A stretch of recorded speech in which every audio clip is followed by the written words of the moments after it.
அப்படி படுக்கிற மாதிரி படுக்கும். அப்புறம் எழுந்துச்சுன்னு வச்சுக்கோங்க, விஸ்வரூபமா எழுந்துச்சு. கருணாநிதி குடும்பத்தில் இருக்கிறவங்க எல்லோரும் மன்னர்கள். மற்றவங்க எல்லாம் யாரும் கேட்காதீங்க, அவங்க எல்லாம் ஜால்ராக்கள். நாட்டை ஆண்டவனும் காப்பாற்ற முடியாது, நீங்கள் தான் காப்பாற்ற வேண்டும். எச்சரிக்கையா இருங்க, மிக கவனமா இருங்க.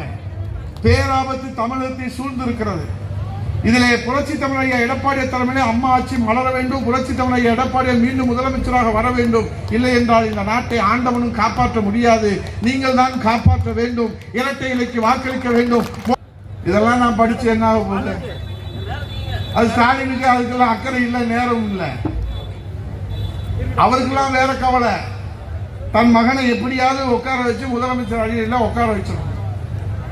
525 வாக்குறுதி இந்த தமிழ்நாட்டு மக்களுக்கு கொடுத்தீர்களே ஸ்டாலின் அவர்களே, அதை எப்போது நிறைவேற்றுவீர்கள் என்று உரிமை குரல் எழுப்புகிற அந்த ஜனநாயகம் தலை தோங்குகிற ஒரே இயக்கம் ஏழைகளுக்கான இயக்கம், புரட்சி தலைவர் தொடங்கிய இயக்கம், அம்மா வளர்த்தெடுத்த இயக்கம், புரட்சி தமிழர் ஐயா எடப்பாடியார் பாதுகாக்கிற இயக்கம் அண்ணா திராவிட.